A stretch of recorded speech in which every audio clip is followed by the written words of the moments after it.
అమ్మవారు అడుగుతుంటే చాలా నచ్చినట అలసిపోయినాను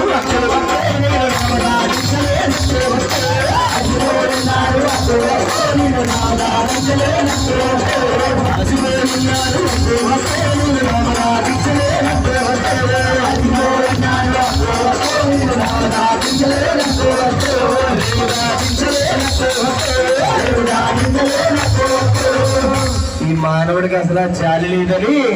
అమ్మవారు ఎంతో ప్రేమగా కనకస్వామిని పిలిచారని మళ్ళీ అడుగుతుందంటే అమ్మవారు ఎలాగండి కాస్త ఫోన్లు జేబులు పెట్టేసి 2 చేతులు జోడితే బాగుంటారు. పొద్దున్న తీసేసి మళ్ళీ యూట్యూబ్ లో పెట్టేస్తున్నారు నాకు మళ్ళీ